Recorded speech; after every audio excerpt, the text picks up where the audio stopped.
In the harsh territory of Silverbend, Lena Whitaker's limp never stopped her from answering calls for help. When word reaches her about the dying owner of Cade Ranch, she expects another brief chapter as a caretaker bride. Graham Cade, once the most powerful rancher in the territory, now lies in his bed, his legendary wealth meaning nothing in the face of death. She arrives to find a man others had given up for dead, but as she tends to his failing body with gentle determination, something remarkable happens. Under her care, Graham begins to fight back against the illness that's plagued him.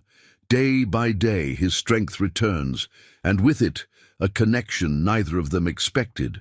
But as Graham recovers, rumors spread through town. Did the limping bride save him, or is she after his fortune?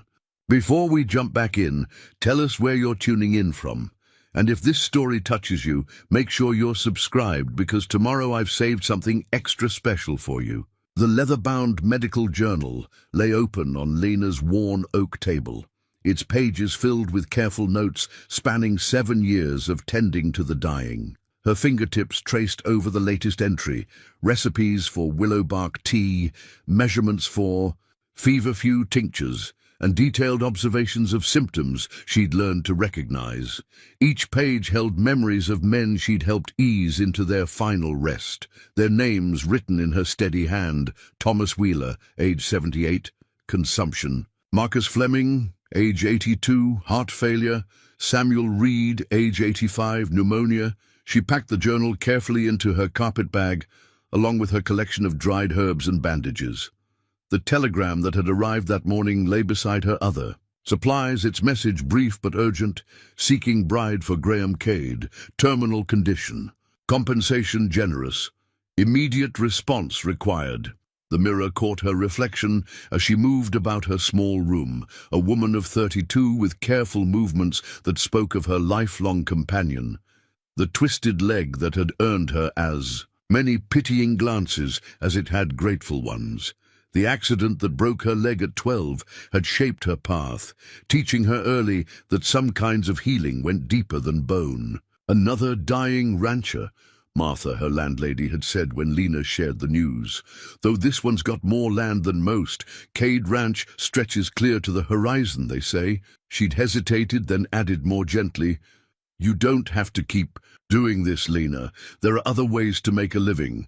But they both knew there weren't, not really. Not for a woman with a limp in a town where marriage prospects were measured by how well a wife could work the land. Instead, Lena had found her calling in these final marriages, unions of mercy rather than love, where her gentle hands and quiet strength brought dignity to life's last chapter. She'd heard whispers about Graham Cade over the years. His wealth was legendary, his grief equally so. After his wife's death 15 years ago, he'd withdrawn from society, letting his ranch hands manage his vast holdings while he retreated into isolation. Now, with death apparently approaching, he sought what so many before him had, a caretaker bride to ease his passing. The stagecoach would arrive at dawn. Lena secured her medical supplies, packed her modest clothes, and added one final item, a small bottle of lavender oil. It sent a comfort to the dying. Her leg ached with the promise of rain, but she'd learned long ago to work through discomfort. As she closed her carpet bag, her fingers brushed against the rough leather of her journal. Within its pages lay the stories of men who'd started as strangers and died as friends, each teaching her something about the art of gentle passage. Graham Cade would be another such story, another chapter in her journal of endings, or so she thought. Outside, thunder rumbled across the prairie, and Lena found herself wondering what sort of man would wait until the very end to seek companionship, even if only for dying. Tomorrow, she would begin to learn the answer. Cade Ranch emerged from the morning mist like a painting half-finished, its edges blurred by distance and dawn light. The main house stood proud against the backdrop of rolling hills, a two-story testament to success built in stone and timber. But as the wagon drew closer, Lena noticed the signs of neglect: weather-worn paint, untrimmed bushes, empty flower beds that spoke of years without a woman's touch. The ranch hand who'd met her at the station, a weathered man named Cooper, pulled the wagon to a stop before the broad front steps. "Property deed says it's 20,000 acres, he offered quietly, noting her wide-eyed assessment. "Stretch as far as you can see in every direction. Mr. Cade hasn't surveyed it himself in near 15 years, though." A stout Mexican woman appeared at the door before Lena could respond. "You must be Miss Whitaker. I'm Mrs. Torres, the housekeeper." Her dark eyes carried a mixture of relief and worry. "We've been waiting for you. He's had a bad morning." Lena gathered her carpet bag, her leg stiff from the long ride. Mrs. Torres watched her careful movements with a flash of concern, but Lena had long since learned to navigate such moments with quiet dignity. "Tell me about his symptoms," she said, following the housekeeper inside. The interior of the house told its own story of gradual decline. Fine furniture lay draped in dust covers, precious rugs rolled and stored against walls. The massive stone fireplace held cold ashes, and the air carried the heavy stillness of rooms too long unused. "Fever comes and goes," Mrs. Torres explained, as they climbed the stairs, matching her pace to Lena's measured steps. "He won't eat proper meals anymore. Dr. Simmons says it's consumption, but—" She hesitated. "Sometimes I wonder if it's not his body failing so much as his will to live." They paused outside a heavy oak door. "The lawyer brought papers yesterday. Marriage. License, property arrangements. Mr. Cade signed them all without reading." Mrs. Torres's voice dropped lower. "He thinks he's dying, Miss Whitaker. Everyone does. But maybe what he really needs is someone to show him how to live again." Lena absorbed this, her hand tightening on her medical journal. She'd heard similar hopes from other housekeepers, other friends. They always wanted a miracle. She'd learned to promise nothing but comfort. The bedroom was dark despite the morning hour, heavy curtains drawn against the light. The massive four-poster bed dominated the space, its occupant little more than a shadow among the blankets. The air held the familiar staleness of a sick room too long closed off from the world. "Mr. Cade," Mrs. Torres called softly, "your bride has arrived." The figure in the bed stirred, and Lena got her first look at the man she'd come to tend in. His final days. Graham Cade had once been a powerful man. She could see it in the breadth of his shoulders, the strong line of his jaw beneath several days' growth of silver-streaked beard. Illness had worn him down, but hadn't yet erased the essence of who he'd been. His eyes, when they opened, were a startling blue against his pale face. Those eyes found her now, taking in her simple dress, her practical stance, the slight angle of her posture that betrayed her limp. She met his gaze steadily, having long ago learned that first moments often set the tone for all that followed. "So," he said, his voice rough from disuse, "you're to be my last wife." There was something in his tone, not quite bitterness, not quite humor. "They tell me you've experience in seeing men out of this world." "I have experience in caring for those who need it, Mr. Cade," Lena replied quietly. "Whether they're leaving this world or staying in it remains between them and God." A ghost of something, surprise perhaps, flickered across his face. He studied her a moment longer, then turned his face to the wall. "You'll find your room prepared down the hall. I'm tired now." Lena recognized dismissal when she heard it. But as she followed Mrs. Torres out, she noted things her experienced eye couldn't miss. The subtle labor of his breathing, the tension in his shoulders, the way his fingers gripped the blanket. This was not a man who had made peace with dying. This was a man at war with himself. Dawn found Lena already at work, organizing her supplies in Graham's sitting room.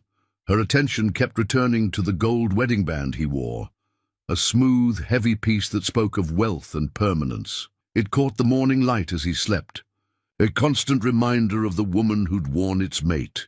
"He never takes it off," Mrs. Torres had whispered the night before, setting down a tray of broth Graham hadn't touched. 15 years, and he still reaches for her side of the bed some mornings. Lena understood ghosts.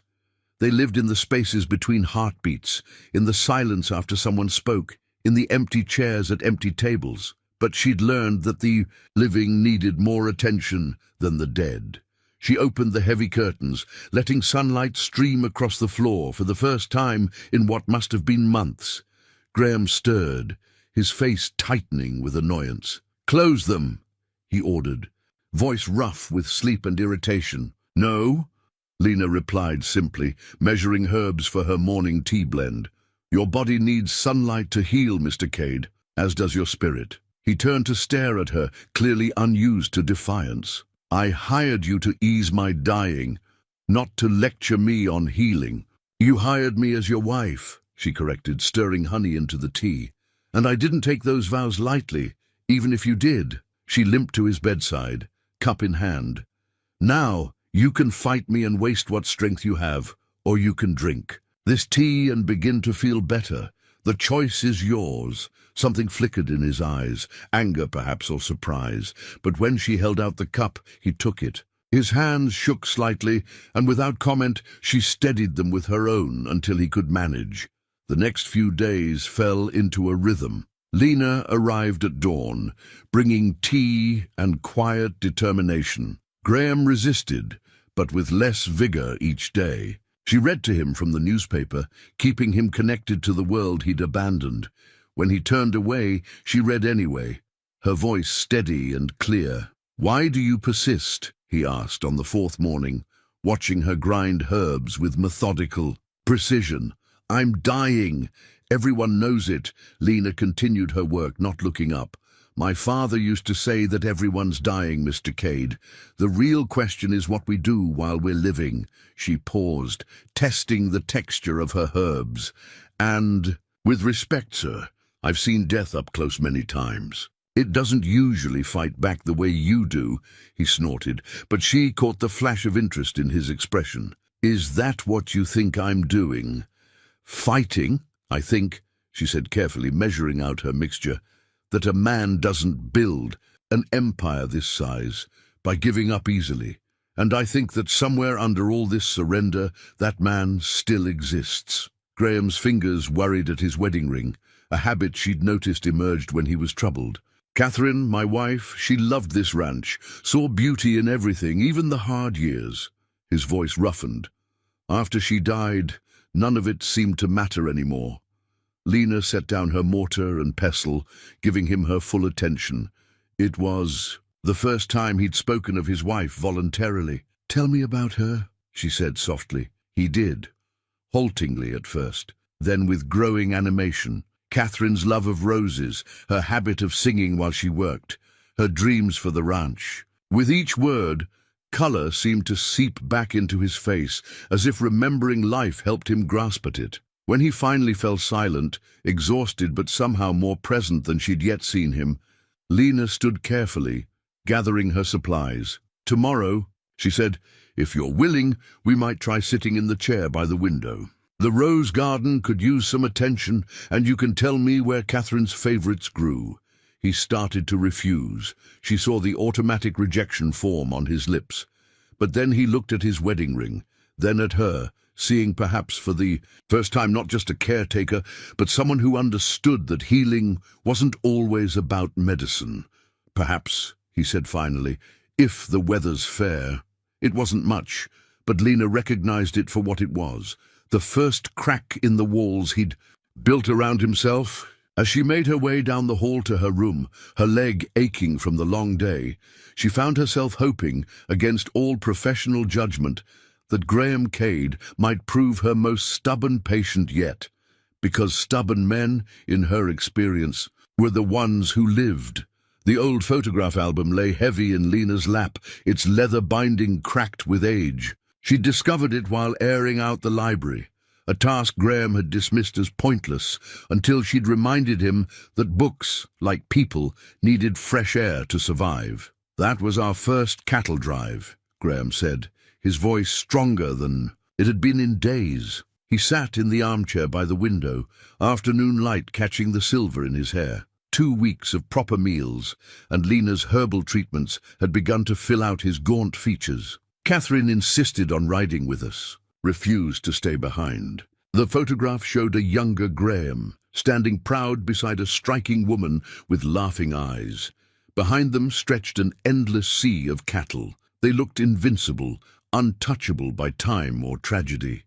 She had spirit, Lena observed, studying. Catherine's confident pose. More than spirit, she had fire. Graham's hand trembled slightly as he touched the photograph. The day we met, she told me my fences were crooked and my cattle were underweight. Then she offered to help fix both problems. A ghost of a smile touched his lips. I married her 3 months later. Lena turned the page, revealing more moments. Frozen in time. Catherine in the rose garden. Graham and Catherine at cattle auctions. The ranch hands gathered for Christmas dinner. You built something beautiful together, she said softly, and I let it all go to seed. The bitterness in his voice was familiar, but today it carried something new, regret. She'd be ashamed to see it now. Then perhaps it's time to change that. Lena closed the album carefully. Mrs. Torres tells me the rose garden soil is still good. The bushes need pruning, but they're not dead, just sleeping. Graham's eyes met hers, sharp with sudden understanding. Like everything else around here? Some things only need the right care to bloom again. She stood carefully, balancing against her cane. The doctor says you're strong enough for short walks. We could start with the garden. He studied her for a long moment, taking in her steady gaze, the quiet strength in her stance despite her limp. You're not what I expected, he said finally. What did you expect? Someone who'd let me die in peace. Peace isn't the same as surrender, Mr. Cade. She moved to the window, looking out at the overgrown garden. And I think you've surrendered long enough. The silence stretched between them, heavy with possibility. Then Graham pushed himself up from his chair. His legs shook, but his jaw was set with determination she hadn't seen before. The red roses, he said, were Catherine's favorites. They'll need the most work. Then that's where we'll start. Lena offered her arm for support, carefully matching her pace to his uncertain steps. As they made their slow way toward the garden, she felt something shift between them, an understanding that went deeper than words. Mrs. Torres found them there an hour later, Graham pointing out where each variety had grown while Lena took notes. In her journal, the housekeeper's eyes glistened as she hurried back to the kitchen, murmuring prayers of gratitude in Spanish. That evening, as Lena prepared Graham's medicine, she noticed him watching her with new awareness. Why did you really? Come here, he asked suddenly. You must have known what people would say. A young woman marrying a dying man of means. I came because I was needed, she answered simply. The same reason I went to all the others. But I stayed because I saw something in you worth fighting for, even when you couldn't see it yourself. Graham touched his wedding ring, a gesture that now seemed more thoughtful than grief-stricken. Catherine used to say that healing happens in its own time, that you couldn't force it, only prepare the way. She sounds like a wise woman. She was. He accepted the medicine without his usual reluctance. I think she would have liked you. Coming from Graham Cade, it was more than praise. It was permission to help him live again. Dr. Simmons's dismissive snort echoed through the bedroom as he read over his own previous diagnosis. Terminal consumption, the paper stated in bold, authoritative strokes. 6 months at most.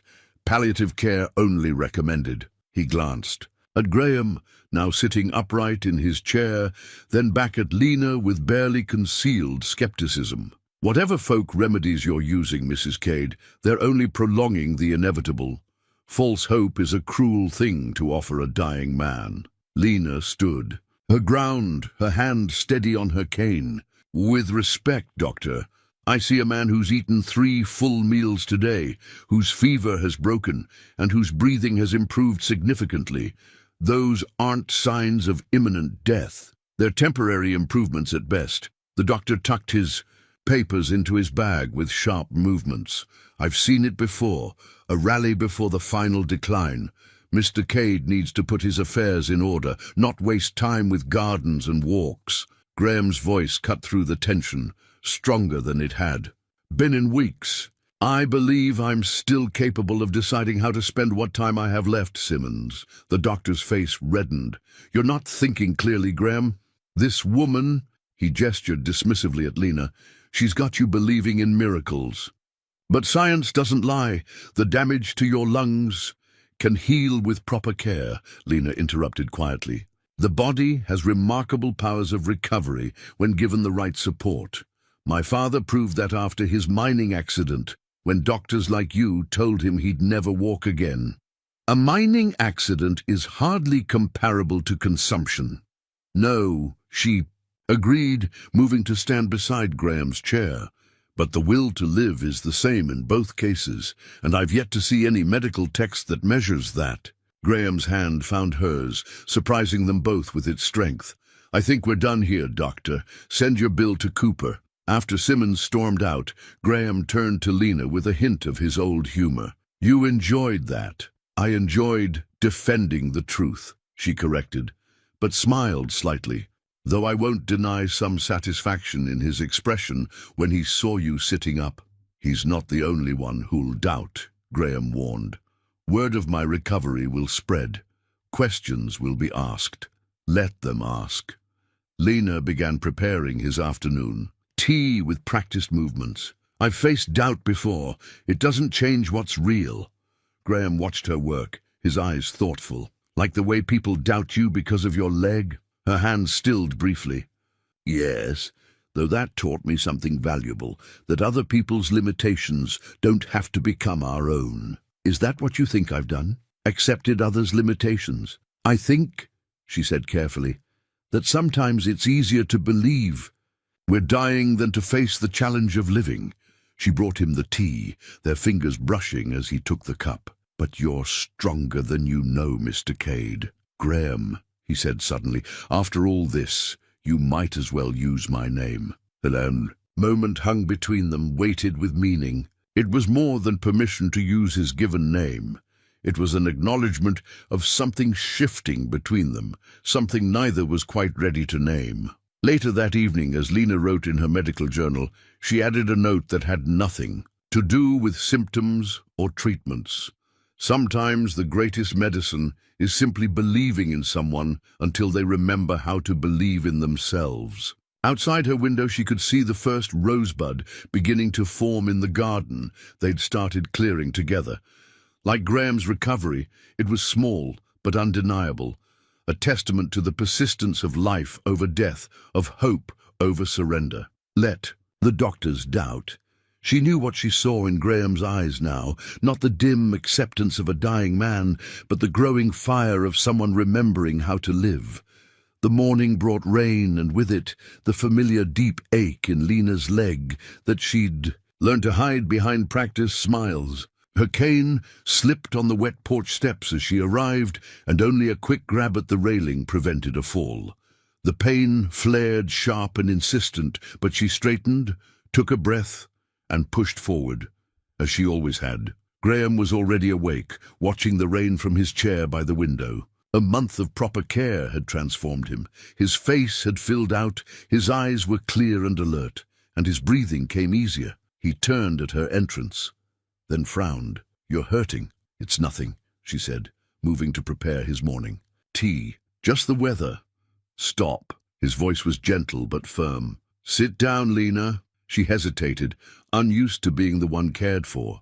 Her cane, constant companion since childhood, suddenly felt conspicuous in her grip. Please, he added, softer now. You've spent weeks teaching me to accept help. Take your own advice. A small laugh escaped her. Using my own words against me? Learning from the best. He stood, steady now where once he'd wavered, and pulled out a chair. Tell me about it. The accident. She sank into the chair, relief washing through her leg even as uncertainty touched her heart. There's not much to tell. I was 12. Horse spooked, I fell badly. The bone never healed quite right. And yet you've built a life around helping others walk their difficult paths. He studied her face. Do you know what I see when I watch you move through your day? She looked away. Limitation, awkwardness, strength, he corrected. The kind that doesn't come from perfect health or easy circumstances. The kind that knows pain intimately and chooses to keep going anyway. Something warm and unexpected bloomed in her chest. Most men don't see it that way. Most men are fools. He moved to the tea service, his movements sure now where they'd once been shaky. My Catherine used to say that God puts angels in unlikely packages. I didn't understand what she meant until now. Lena watched as he prepared her tea, the same way she'd prepared his countless times. I'm no angel, Graham, just someone who found purpose in her pain. Perhaps that's what angels are. He handed her the cup, then sat across from her. You know, I've been thinking about the south pasture. It needs attention, new fencing, better grass management, things I've neglected far too long. She recognized his attempt to distract her from her discomfort and found herself touched by it. Planning for the future now, are you? Someone recently reminded me that life's for living. His eyes held hers. I'd value your opinion on the improvements. You see things others miss. Outside, the rain continued to fall, but inside, something was shifting. The professional distance Lena had always maintained with her patients was eroding, replaced by something both wonderful and terrifying. The ranch hands still look at me strangely, she said quietly. They think I'm either a miracle worker or a fortune hunter. Neither is true. What is true then? She touched her cane, this symbol of both limitation and perseverance. That sometimes the greatest healing happens when we stop seeing ourselves through others' eyes. You taught me that these past weeks. I did. Watching you remember who you are beneath all that grief and illness, it reminded me that we're more than our scars. She smiled slightly. Even if some of us lean on them more literally than others. Graham's laugh was unexpected and rich, filling the room with warmth. Well then, Mrs. Cade, shall we go scandalize the ranch hands by planning that south pasture renovation? After the rain stops, of course. After the rain stops, she agreed, sipping her tea and feeling for the first time in years truly seen. The rain drummed on, but neither seemed inclined to move. They had found something rare in that moment, a mutual understanding that went beyond caregiver and patient, beyond their marriage of convenience, something that felt surprisingly like home. Dr. Simmons' dismissive snort echoed through the bedroom as he read over his own previous diagnosis. Terminal consumption, the paper stated in bold, authoritative strokes. 6 months at most. Palliative care only recommended. He glanced at Graham, now sitting upright in his chair, then back at Lena with barely concealed skepticism. Whatever folk remedies you're using, Mrs. Cade, they're only prolonging the inevitable. False hope is a cruel thing to offer a dying man. Lena stood, her ground, her hand steady on her cane. With respect, doctor, I see a man who's eaten 3 full meals today, whose fever has broken, and whose breathing has improved significantly. Those aren't signs of imminent death. They're temporary improvements at best. The doctor tucked his papers into his bag with sharp movements. I've seen it before, a rally before the final decline. Mr. Cade needs to put his affairs in order, not waste time with gardens and walks. Graham's voice cut through the tension, stronger than it had been in weeks. I believe I'm still capable of deciding how to spend what time I have left, Simmons. The doctor's face reddened.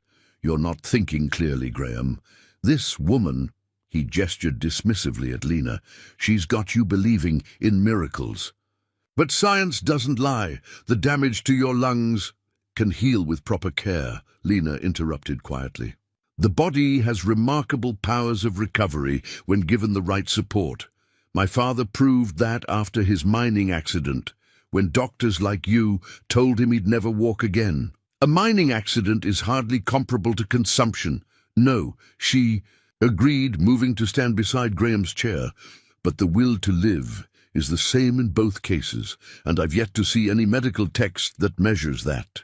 Graham's hand found hers, surprising them both with its strength. I think we're done here, doctor. Send your bill to Cooper. After Simmons stormed out, Graham turned to Lena with a hint of his old humor. You enjoyed that. I enjoyed defending the truth, she corrected, but smiled slightly. Though I won't deny some satisfaction in his expression when he saw you sitting up. He's not the only one who'll doubt, Graham warned. Word of my recovery will spread.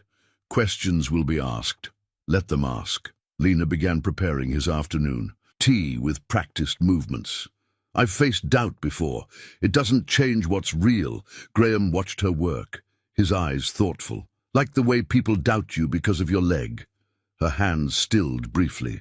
Yes, though that taught me something valuable, that other people's limitations don't have to become our own. Is that what you think I've done? Accepted others' limitations? I think, she said carefully, that sometimes it's easier to believe we're dying than to face the challenge of living. She brought him the tea, their fingers brushing as he took the cup. But you're stronger than you know, Mr. Cade. Graham, he said suddenly, after all this, you might as well use my name. The moment hung between them, weighted with meaning. It was more than permission to use his given name. It was an acknowledgement of something shifting between them, something neither was quite ready to name. Later that evening, as Lena wrote in her medical journal, she added a note that had nothing to do with symptoms or treatments.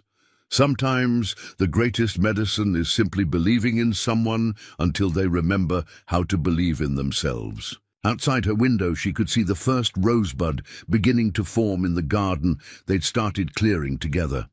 Like Graham's recovery, it was small but undeniable, a testament to the persistence of life over death, of hope over surrender. Let the doctors doubt. She knew what she saw in Graham's eyes now, not the dim acceptance of a dying man, but the growing fire of someone remembering how to live. The morning brought rain, and with it, the familiar deep ache in Lena's leg that she'd learned to hide behind practiced smiles. Her cane slipped on the wet porch steps as she arrived, and only a quick grab at the railing prevented a fall. The pain flared sharp and insistent, but she straightened, took a breath, and pushed forward as she always had. Graham was already awake, watching the rain from his chair by the window. A month of proper care had transformed him. His face had filled out, his eyes were clear and alert, and his breathing came easier. He turned at her entrance, then frowned. "You're hurting." "It's nothing," she said, moving to prepare his morning. "Tea, just the weather. Stop." His voice was gentle but firm. "Sit down, Lena." She hesitated, unused to being the one cared for. Her cane, constant companion since childhood, suddenly felt conspicuous in her grip. "Please," he added, softer now. "You've spent weeks teaching me to accept help. Take your own advice." A small laugh escaped her. "Using my own words against me? Learning from the best." He stood, steady now where once he'd wavered, and pulled out a chair. "Tell me about it, the accident." She sank into the chair, relief washing through her leg, even as uncertainty touched her heart. "There's not much to tell. I was 12. Horse spooked. I fell badly. The bone never healed quite right. And yet you've built a life around helping others walk their difficult paths." He studied her face. "Do you know what I see when I watch you move through your day?" She looked away. "Limitation, awkwardness, strength," he corrected. "The kind that doesn't come from perfect health or easy circumstances. The kind that knows pain intimately and chooses to keep going anyway."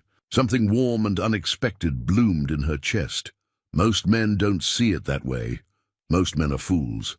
He moved to the tea service, his movements sure now where they'd once been shaky. "My Catherine used to say that God puts angels in unlikely packages." I didn't understand what she meant until now. Lena watched as he prepared her tea, the same way she'd prepared his countless times. "I'm no angel, Graham. Just someone who found purpose in her pain.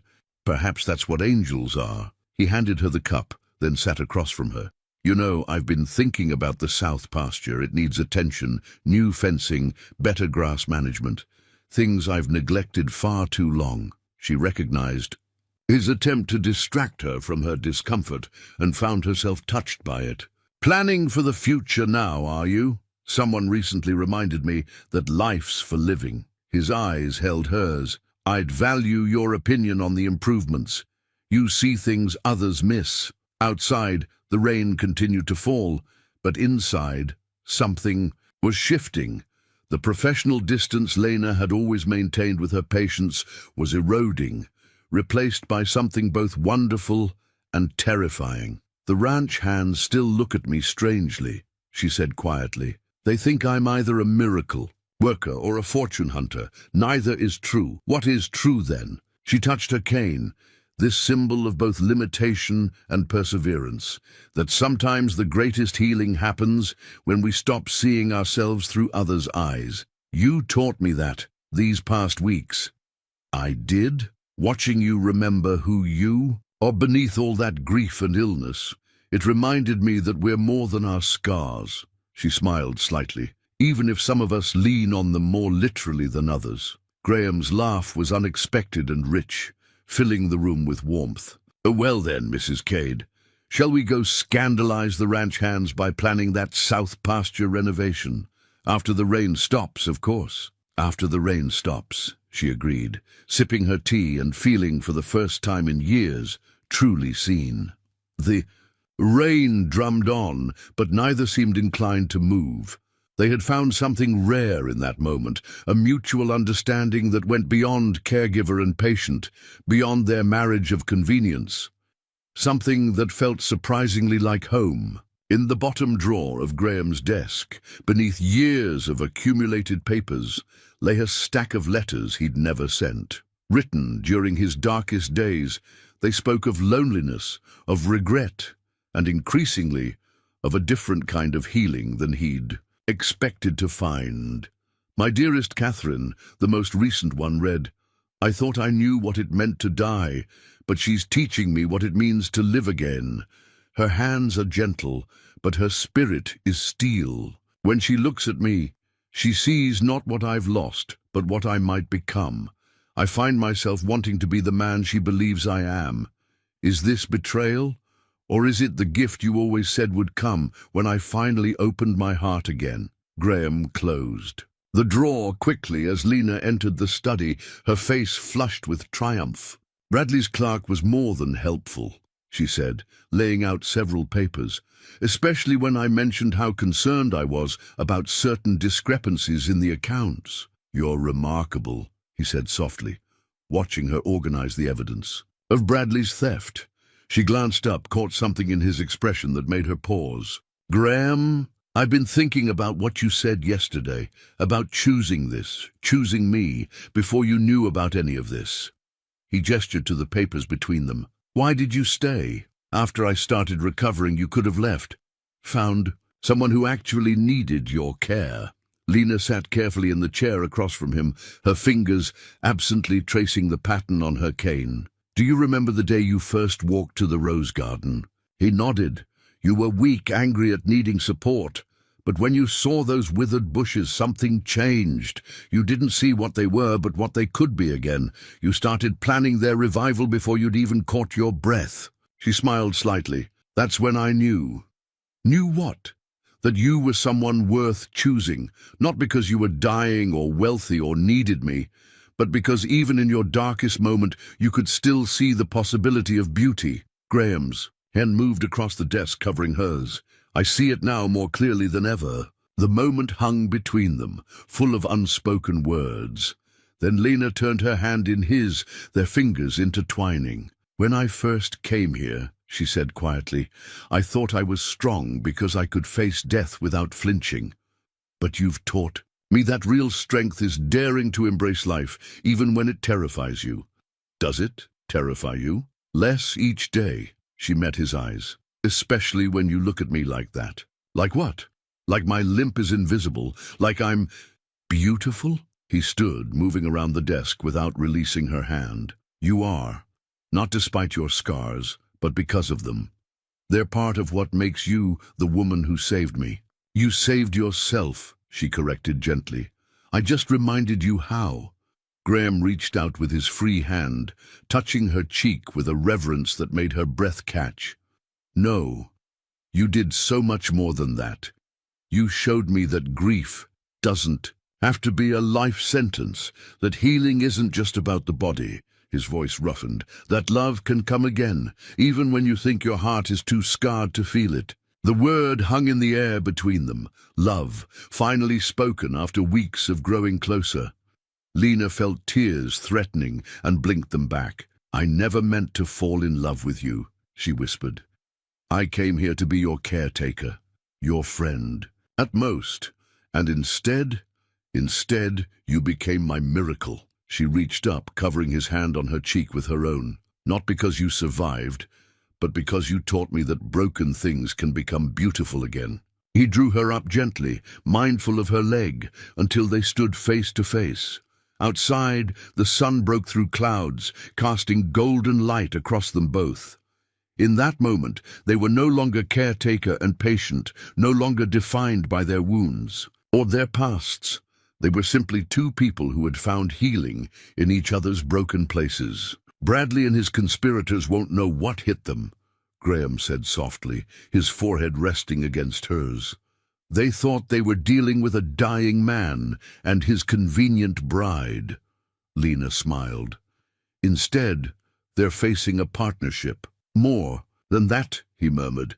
And finally, after all the weeks of growing closer, he kissed her.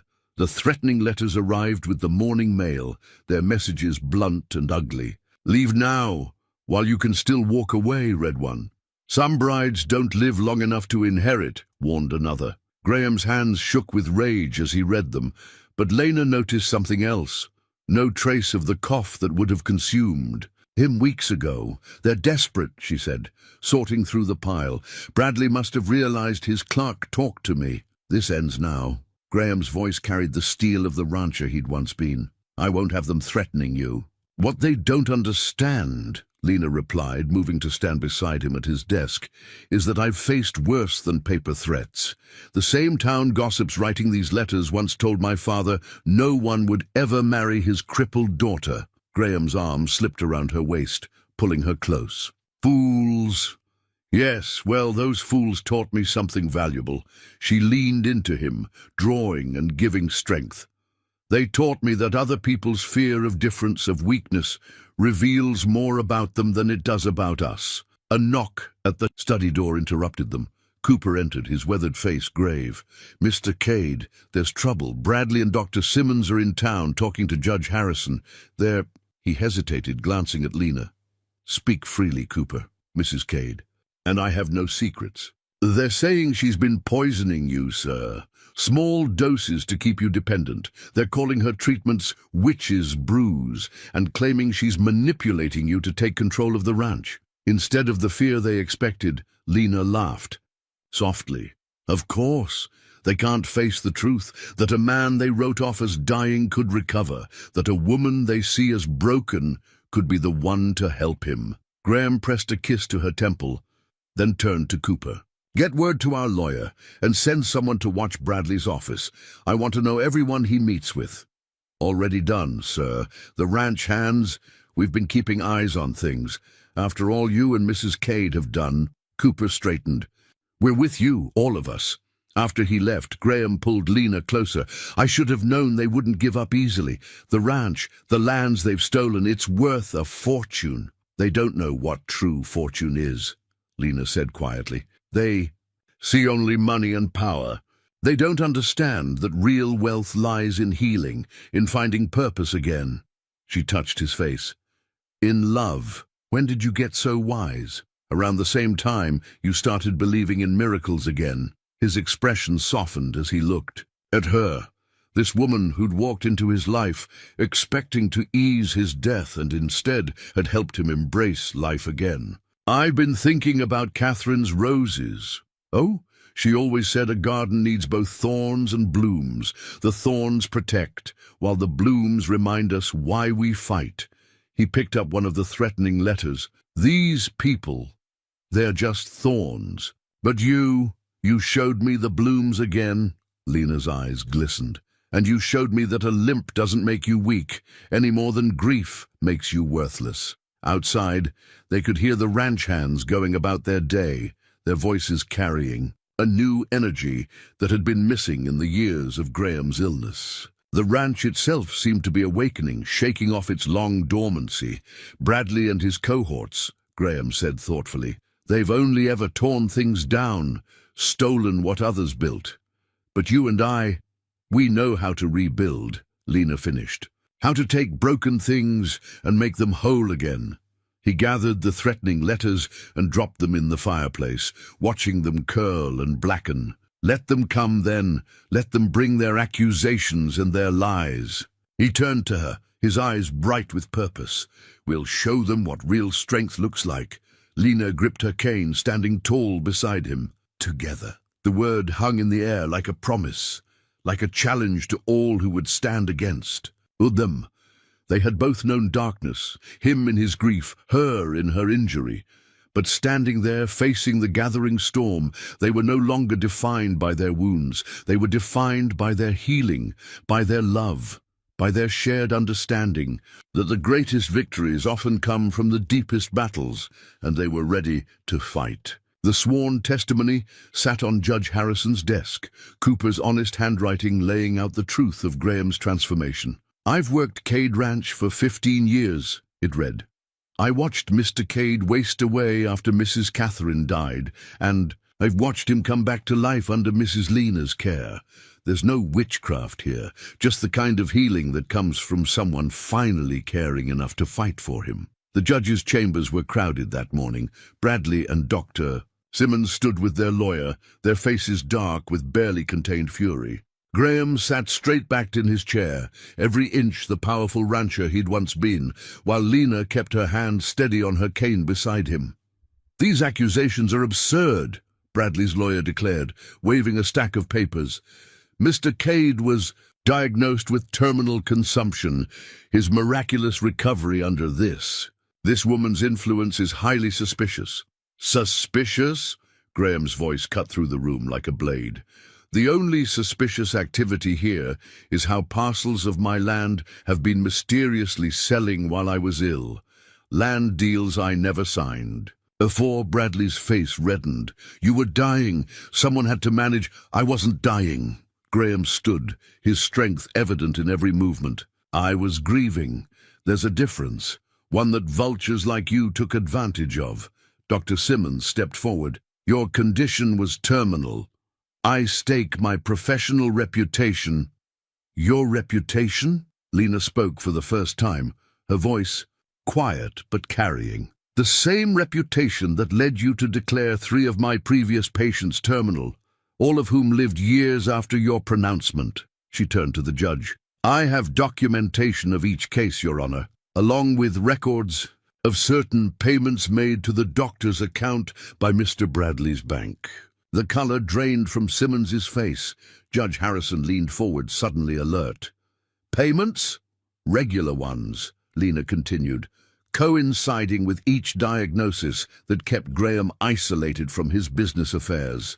This is outrageous, Bradley sputtered. She's trying to divert attention from her own suspicious behavior. Those herbs, those treatments, you mean these? Lena opened her medical journal, revealing pressed herbs and detailed notes. Willow bark for fever, thyme for coughs, chamomile for sleep, all documented, all well-known remedies. Would you like me to continue listing their properties, Mr. Bradley? Or shall we discuss instead the forged signatures on land deeds? The key. Judge studied the evidence before him. Cooper's testimony, the medical records, the banking statements that Graham's lawyer had quietly gathered. But more than that, he studied Graham himself, seeing not a dying man under some witch's spell, but a rancher restored to his full strength. I've known Graham Cade for 20 years, the judge said finally. Watched him build this ranch with Catherine, watched him nearly die with grief after her passing. He turned to Lena. And I've watched you, Mrs. Cade, face the whispers in town, with dignity, tend to the dying when others turned away. He picked up Bradley's accusations and deliberately set them aside. I see no evidence of manipulation here. What I do see is healing, of body, of spirit, and of a ranch too long neglected. And I see, he glanced meaningfully at Bradley and Simmons, certain parties who seem uncomfortable with that healing. This isn't over, Bradley hissed as he stormed out, but his threat lacked conviction. After the others left, Graham drew Lena close, uncaring of who might see through the judges. window. You were magnificent. She smiled slightly. We both were, though I suspect Bradley's right, this isn't over. No, Graham agreed, but they've shown their hand now, and we've shown our strength. The judge cleared his throat from his desk. I knew Catherine, you know. She always said the ranch needed a strong heart to match its strong hands.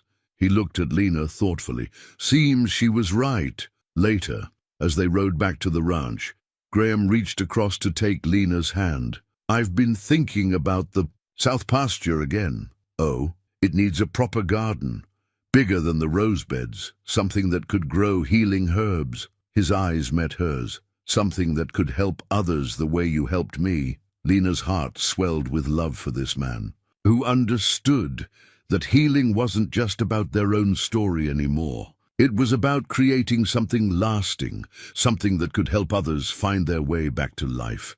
Together, she asked. Always, he promised. And in that word lay all their shared battles, victories, and dreams yet to come. Their marriage. Certificate hung framed in Graham's study now, no longer just a document of convenience, but a testament to something deeper. In the late afternoon light, Lena traced their names with her finger, remembering the desperate circumstances that had brought them together. The sound of approaching hoofbeats drew her attention to the window. Bradley was riding up to the house, alone this time. Graham entered the study just as Lena spotted their unwelcome visitor. Cooper sent word he was heading this way. He moved to stand beside her, his hand finding its familiar place at the small of her back. You don't have to stay for this. Yes, I do. She straightened, gripping her cane. Whatever he's come to say, we face it together. Bradley's face was composed when Mrs. Torres showed him in, but his eyes burned with barely contained emotion. He carried a leather portfolio that he placed carefully on Graham's desk. I've come to make you an offer, he said without preamble, one that could benefit everyone. Graham's expression remained neutral. Speak your piece. Bradley opened the portfolio, revealing a stack of legal documents. Full ownership of the parcels I acquired, all of them returned to you with no questions asked, plus a considerable sum to cover any inconvenience. In exchange for? Lena asked quietly. Bradley's gaze shifted to her, calculating. A simple annulment. You leave, take the money, start fresh somewhere else. No one needs to know about the treatments you used. Your reputation remains intact. The suggestion hung in the air like poison. Graham's hand tightened at Lena's back, but before he could speak, she took a step forward. My reputation. She gave a soft laugh that held no humor. Mr. Bradley, you still don't understand. My reputation was built on healing, on bringing comfort to the dying. But with Graham, she turned to look at her husband, love clear in her eyes. With Graham, I found something I never knew I was missing, something no amount of money could replace. Don't be a fool, Bradley snapped. You came here as a nurse, nothing more. A convenient bride for a dying man. Now you have the chance to leave wealthy, independent. She's not going anywhere. Graham's voice was deadly quiet. And you're done trying to manipulate what's mine. Yours? Bradley laughed harshly. The ranch? The lands? My wife. Graham moved to stand beside Lena, their shoulders touching. My partner. My heart. Bradley's facade cracked, revealing the ugly truth beneath. She's a cripple, a nobody who tends to dying old men, and you were supposed to be one of them. Everything was arranged. The doctor, the diagnosis, your slow decline while we managed your affairs. He caught himself, but too late. Thank you, Mr. Bradley, Lena said calmly, for finally speaking the truth. Graham smiled, but it didn't reach his eyes. Cooper, you can come in now. The door opened, revealing not just Cooper, but Judge Harrison and the sheriff. They'd heard every word. Bradley's face went ash-gray. You planned this. No, Graham corrected. We simply knew you couldn't resist one last attempt to destroy what you couldn't control. He looked at the sheriff. I believe conspiracy and attempted fraud are serious charges, Sheriff. As they led Bradley away, Lena sank into Graham's chair, suddenly drained, Graham knelt beside her, taking her hands in his. "I'd never have asked you to leave," he said quietly. "But if you wanted to, if any part of you wanted that freedom he offered—" She silenced him with a finger to his lips. "When I first came here, freedom meant not being bound to anyone, not being dependent."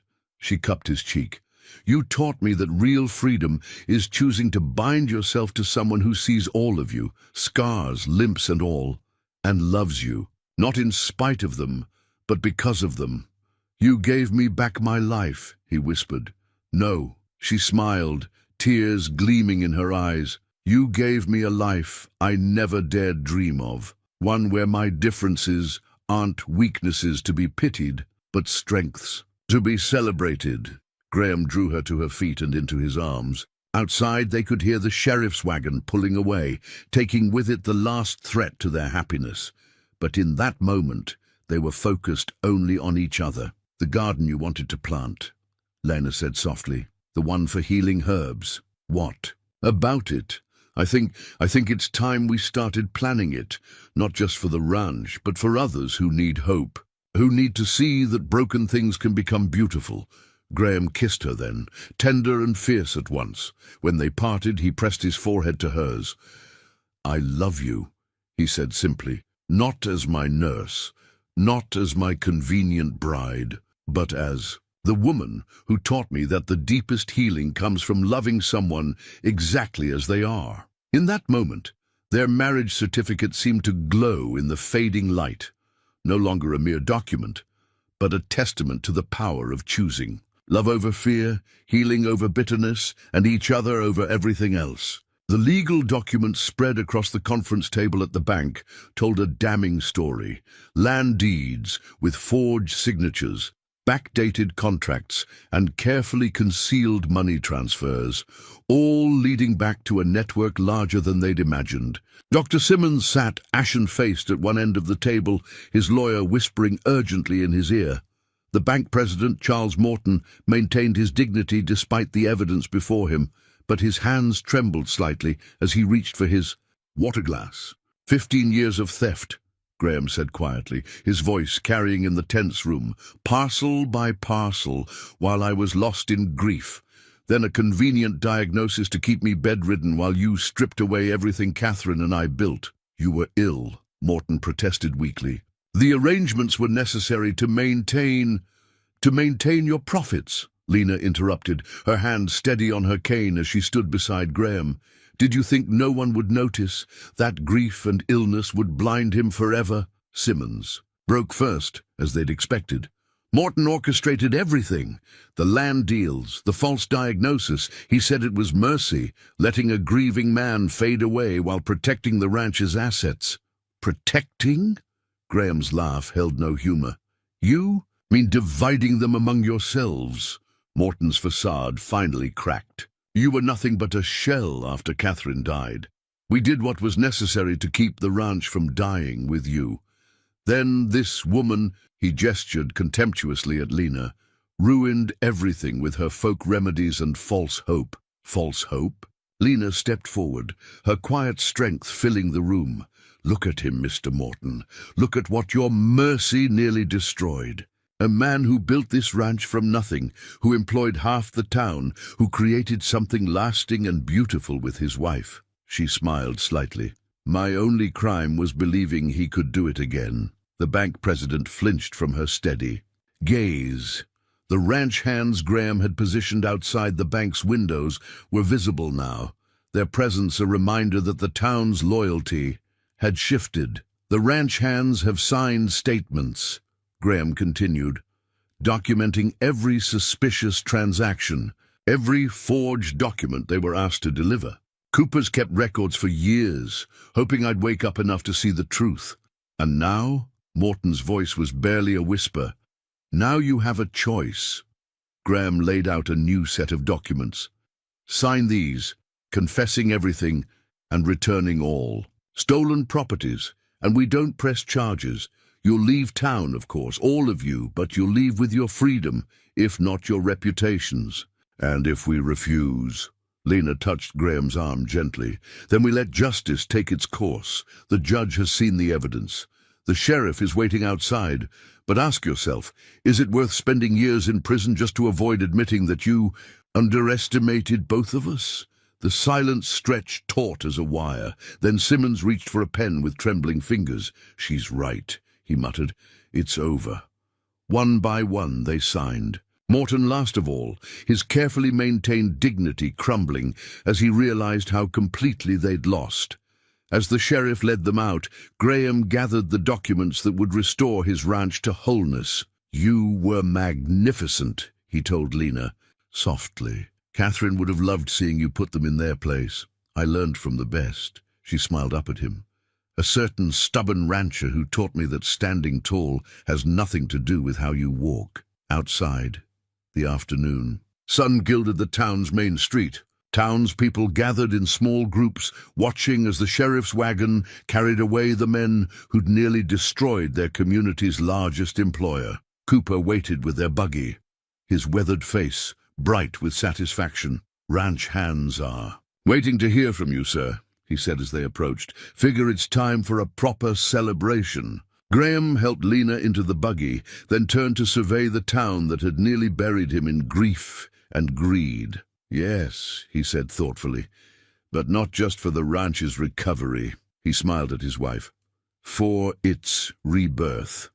For everything we're going to build together." As they rode home, Lena's head resting against his shoulder, the ranch spread out before them like a painting coming back to life.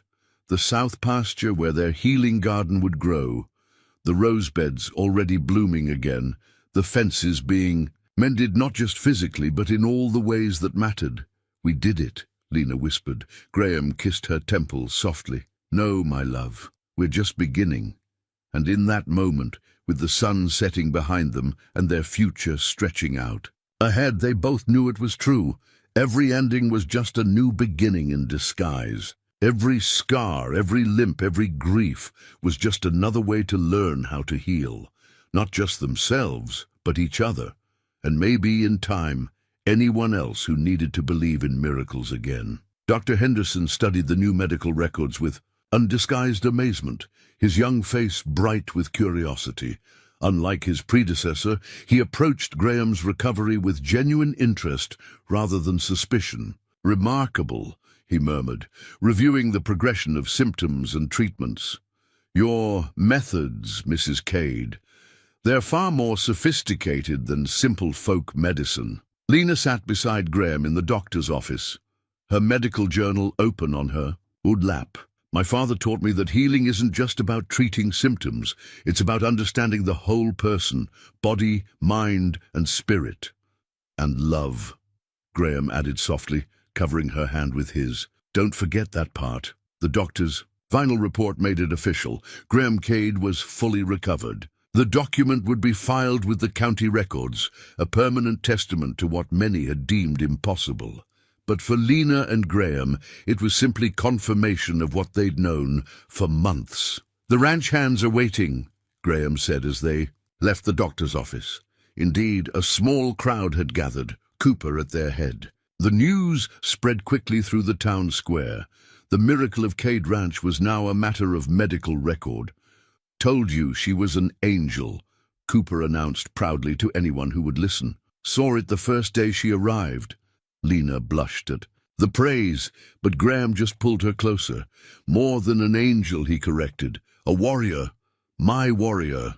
The celebration at the ranch that evening had been Cooper's idea, but the whole community embraced it. Tables groaned with food, brought by neighboring ranches. Children played in the rose garden, now fully restored to its former glory. Music and laughter filled the air, replacing the heavy silence that had shrouded the property for so long. Mrs. Torres had outdone herself decorating the main house, with help from town ladies who once whispered suspicions, but now sought Lena's friendship. The story of their triumph over Bradley and his conspirators had transformed town opinion.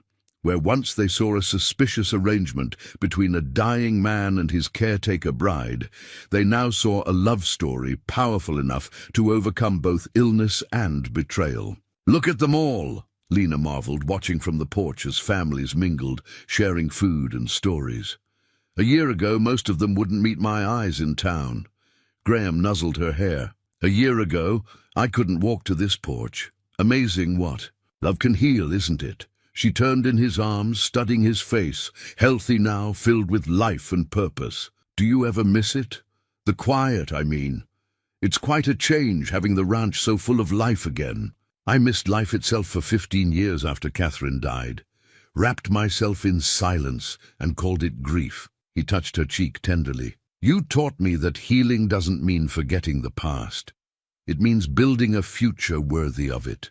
From the garden came the sound of children's laughter.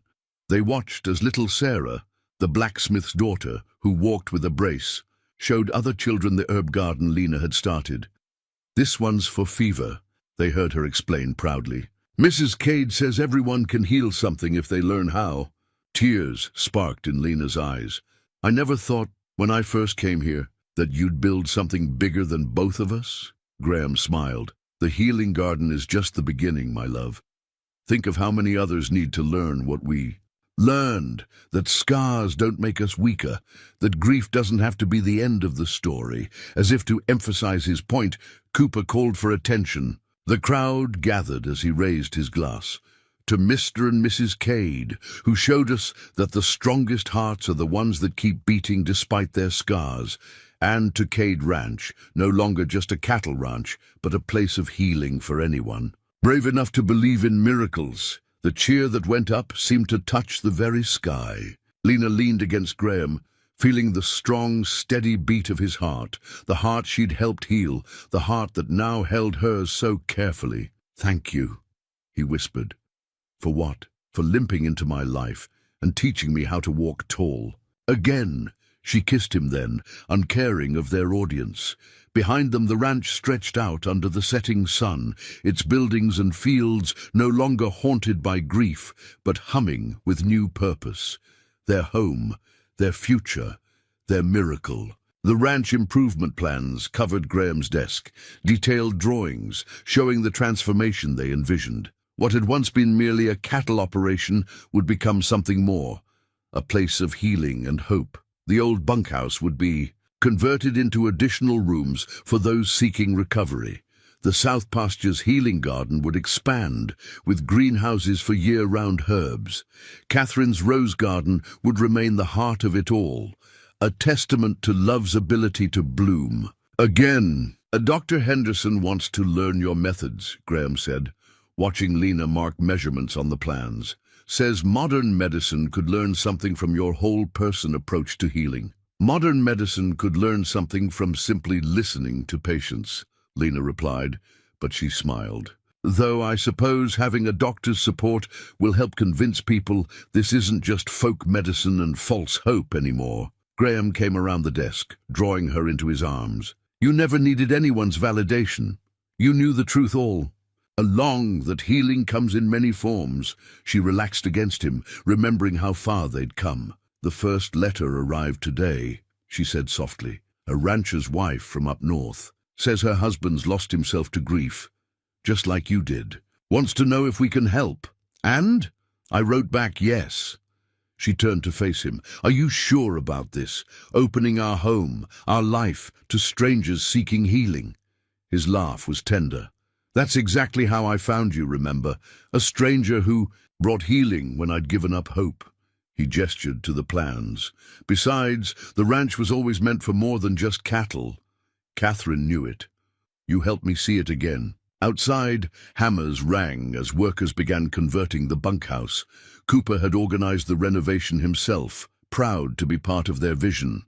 The ranch hands had embraced the change, understanding that their work would now feed both bodies and souls. I had a letter myself, Graham continued more quietly, from Bradley's wife. Lena stilled. What did she want? To apologize, and to ask if we'd consider taking in their daughter for a while. His voice softened. Seems the girl's been sickly. Doctors can't help, and she heard about a certain miracle worker at Cade Ranch. Tears pricked Lena's eyes. Even after everything they did?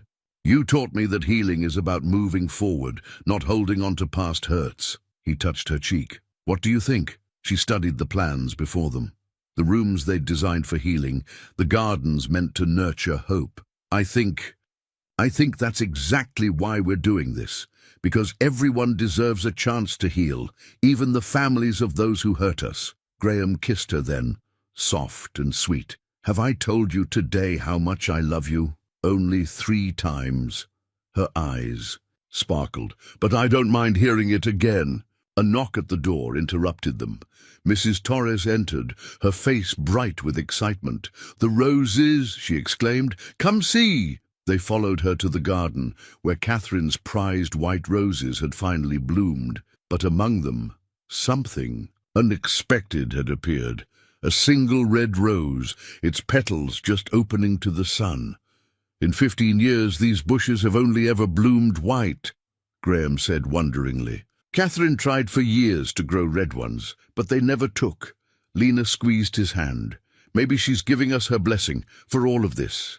He drew her close, both of them gazing at the impossible rose. "No, my love, I think she knew all along that someday someone would come along and help new colors bloom in her garden." They stood there as the sun painted the sky in shades of promise, their dreams spread out before them in blueprints and blooms. The sound of construction mingled with birdsong, and in the distance they could see dust rising from cattle being moved to make room for the new healing gardens. "Cooper says people in town are already calling it Miracle Ranch," Lena mused. "They don't understand that the real miracle isn't in the healing," Graham replied. "It's in having the courage to believe in it, to fight for it." He kissed her temple. "To love again when you thought your heart was too scarred to try." The red rose caught the late afternoon light, its color deep and vital against the white blooms surrounding it. Like them, it was something new and beautiful growing from established roots, a testament to the truth they'd discovered together, that sometimes the most powerful healing comes not from erasing the past, but from using it to build something greater than anyone could have imagined. The joint will lay open on the lawyer's desk, its contents reflecting a vision larger than mere inheritance. "The Cade Ranch Healing Foundation," Graham read aloud, his voice warm with pride, "dedicated to providing hope and healing to those society deems broken or beyond help." Lena sat beside him, her medical journal, now expanded into 3 volumes, resting in her lap. 6 months had passed since they'd opened their doors to others seeking healing, and already the stories of recovery had begun to fill these pages. Not just physical healing, but the deeper kind that came from being truly seen, truly valued. "You're sure about this?" their lawyer asked, though his smile suggested he already knew the answer. "Converting most of the ranch's profits to support the foundation? Catherine always said wealth was meant to build something meaningful," Graham replied, taking Lena's hand. "And thanks to my wife, I finally understand what that meaning is." The first success story had been Bradley's daughter, Emily. She'd arrived thin and pale, her mysterious ailment confounding city doctors. Within weeks of working in the healing gardens with Lena, of learning to grow things and believe in renewal, color had returned to her cheeks. She'd left 2 months later with both health and purpose, determined to study medicine and combine modern science with the healing wisdom she'd learned at the ranch. "The documentation is ready for the medical training program as well," the lawyer continued, presenting another document. "Dr. Henderson is quite excited about overseeing it. This had been Lena's idea, creating a formal program to teach other caregivers their integrated approach to healing. Because sometimes," she'd explained to Graham, "the most powerful medicine is simply showing someone they're worth fighting for." Outside the lawyer's office, autumn painted the town in gold and crimson. The same streets that had once echoed with whispers about the limping bride and the dying rancher now carried different stories. Tales of the veteran who'd found peace tending the herb gardens, the grieving widow who discovered new purpose, helping others heal, the children who learned that different didn't mean broken. "I've been thinking," Graham said as they drove home, the ranch's expanded buildings visible in the distance, "about that day you first arrived." "Oh?" Lena adjusted her shawl against the crisp air. What about it? I was so certain I was dying, so ready to just fade away. He glanced at her, love clear in his eyes. But you saw something else, didn't you, even then? She smiled, remembering. I saw a man whose heart was still fighting, even if he didn't know it, who needed someone to remind him that grief isn't the end of the story. You did more than remind me. He helped her down from the buggy, drawing her close. You showed me that sometimes our deepest wounds become our greatest gifts. The truth of that was evident all around them. The main house now hosted weekly gatherings where people shared their stories of healing and hope. The bunkhouse-turned-recovery rooms were full of those seeking their own miracles. The healing gardens had expanded beyond the south pasture, their harvest helping both body and soul. They walked arm in arm to Catherine's rose garden, now the heart of their healing center. The impossible red rose had multiplied, creating a beautiful blend of white and red blooms that drew visitors from miles around. But it wasn't the flowers that brought healing. It was the stories shared here, the tears shed, the laughter that gradually returned to wounded souls. Got another letter today, Graham said softly. From a rancher up north. Says his wife was thrown from a horse, walks with a limp now. Says she's lost her spirit, thinks she's less than she was. Lena leaned into him, understanding. And what? Did you tell him? Told him I knew someone who could help her see that strength isn't about how you walk. He kissed her temple. It's about how you help others find their way. As evening approached, they could see lights coming on in the recovery rooms, hear distant laughter from the community dinner being prepared. Mrs. Torres supervised a group of recovering patients helping in the kitchen, believing as they did that healing came through purpose and connection. Sometimes, Lena mused, I wonder what Catherine would think of all this, of how her rose garden has become a place of such healing. Graham was quiet for a moment, then said, I think she knew, somehow, that love doesn't end with loss. It just waits for the right moment to bloom again. In new ways, new colors. The lawyer's documents, safely stored in Graham's desk, would ensure their work continued for generations. But their real legacy wasn't in legal papers or property deeds. It was in every person who found healing at Cade Ranch, who learned that their scars made them stronger, who discovered that miracles often came disguised as challenges. It was in the truth they'd learned together, that sometimes the greatest healing comes not from being cured, but from being loved exactly as you are. The new family portrait hung in the ranch house entryway, catching the morning light. In it, Lena and Graham stood among the red and white roses, their faces bright with joy and purpose. But they weren't alone in the image. Surrounding them were the people who'd become their extended family, Cooper and Mrs. Torres, Dr. Henderson, the ranch hands and healing center staff, and several recovering patients who'd chosen to stay on and help others. It's perfect, Emily Bradley said, studying the portrait as she prepared to leave after her monthly visit. Now, in medical school, she returned regularly to help combine modern medicine with Lena's healing wisdom. Though it's missing something. Oh? Lena adjusted her cane, watching the young woman who'd become like a daughter to them. Hope, Emily said simply. You can see it in everyone's eyes, but you can't capture it in a picture. That's something people have to experience for themselves. Graham appeared in the doorway, his face lighting up at the sight of his wife. Speaking of hope, Dr. Henderson's newest patient just arrived. I think you'll want to meet this one personally, love. They made their way to the garden, where a woman stood hesitantly among the roses. She carried a cane, much like Lena's, and her face bore the same shadow of someone expecting judgment rather than acceptance. Mrs. Reynolds.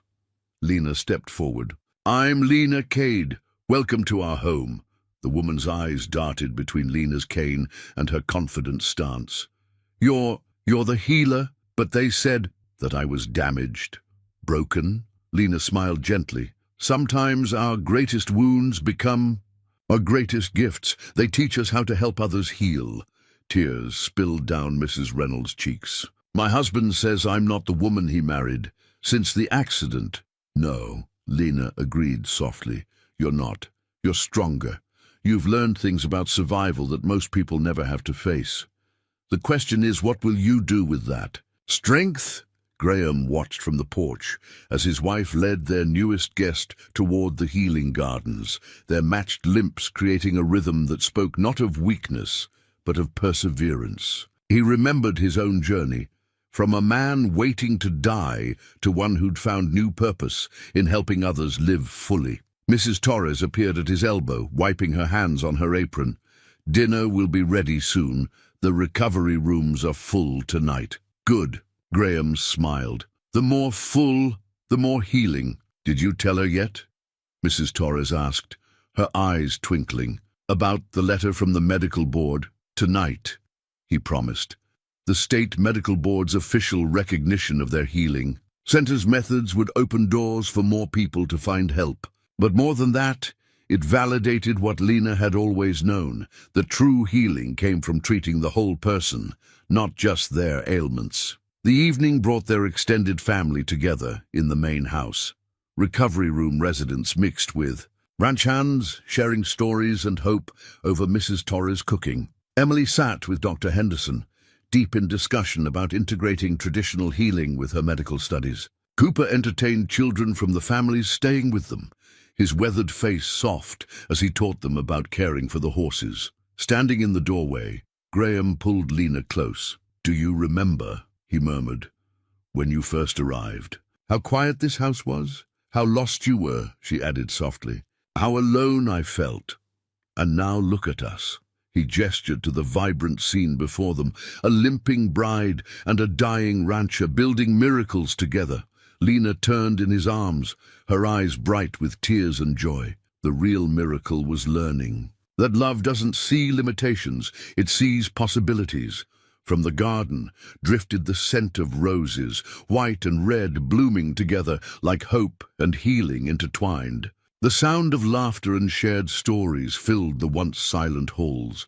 Where grief had lived, joy now made its home. "Catherine would be proud," Lena said softly, "of all of this. Of you, of us," Graham corrected, kissing her tenderly. "This is our story now. Every life touched, every soul healed, every heart open to new possibilities." As night fell over Cade Ranch, lights glowed warm in the recovery rooms. In the garden, the roses stood testament to love's ability to bloom again. And in the main house, two people who'd once thought themselves broken beyond repair held each other close, knowing that their greatest weakness had become their greatest strength. For in the end, their story wasn't just about healing. It was about the miracle of two wounded souls finding wholeness in each other, and then sharing that miracle with everyone who needed to believe in second chances.